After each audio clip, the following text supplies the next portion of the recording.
uma rápida revisão aqui do teorema de Stevin, né? Para se ver aqui aí uma questãozinha de hidrostática. Ó.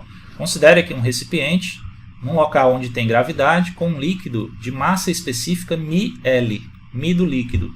Vou pegar aqui dois pontos, A e B, que estão em profundidades diferentes, e vou ter um desnível aí H, certo? Então, o que é que diz o teorema de Stevin, pessoal?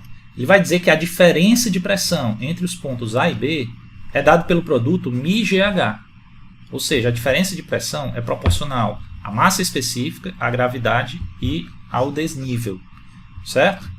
Aí vamos aplicar isso aqui em dois casozinhos particulares, tá?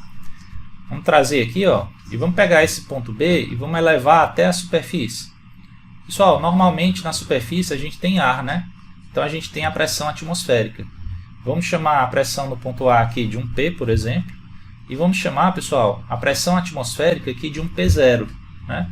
Então, trocando aqui ó, o PA por P e o PB por P0, fica P menos P0 igual a μGH. Passa esse P0 para o outro lado, ó.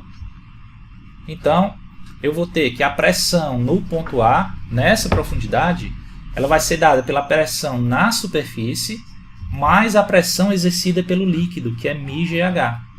Então, essa pressão no ponto A, nós vamos chamar aí de pressão absoluta. A pressão P0, nós vamos dizer que é a pressão na superfície. E o μGH, pessoal, é a chamada pressão hidrostática, que é a pressão exercida pela coluna líquida, tá bom? Aí um caso particular aqui é muito importante a gente lembrar, é quando esses dois pontos, pessoal, A e B, eles estão no mesmo nível, tá? Obviamente, se eles estiverem no mesmo nível e no mesmo líquido, esse H vai ser zero. Portanto, se o H for zero, a pressão em A vai ser igual à pressão em B. Então, a gente memoriza essa propriedadezinha. Ó. Dois pontos de um mesmo líquido que estão no mesmo nível, eles sempre têm pressões iguais. Tranquilo? Então, sabendo disso, pessoal, vamos fazer a próxima questão aqui, ó, que diz o seguinte, ó, questãozinha legal aí que associa com a biologia e com a medicina, né? Ó. Apesar do sangue nas artérias se encontrar em movimento, como primeira aproximação, os efeitos desse fluxo podem ser ignorados e o sangue tratado como um fluido estático.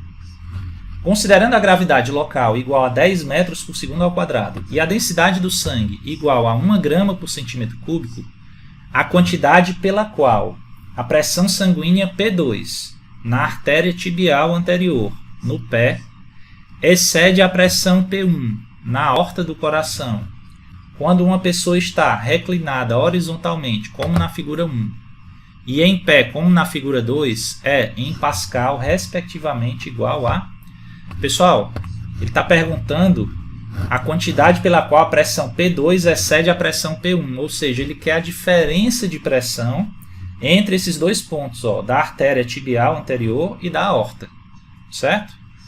Então, pessoal, nós vamos lembrar do teorema de Stevin, que essa diferença de pressão é μg vezes a diferença de altura, tá? Aplicando aqui no primeiro caso, pessoal, a gente percebe ó, que esses dois pontos que ele citou estão no mesmo nível.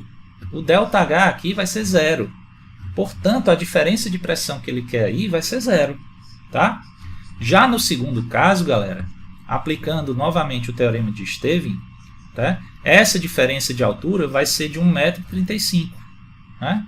E essa massa específica, professor? Aí, galera, um detalhe importante. Ó. Ele deu em gramas por centímetro cúbico. Você vai ter que usar isso aí em quilogramas por metro cúbico, que é a unidade do sistema internacional. E como é que eu faço para transformar? É só multiplicar por 1000. 1 grama por centímetro cúbico é equivalente a 1000 quilogramas por metro cúbico. Então, a massa específica vai ser 1000, a gravidade 10 e a diferença de altura, ó, 1,35. Multiplicando todo mundo, pessoal, nós vamos encontrar 13.500 Pascal. Beleza? Então, como ele quer respectivamente, né, os dois casos, você vai ter 0 e 13.500. Vamos marcar aí a letra E.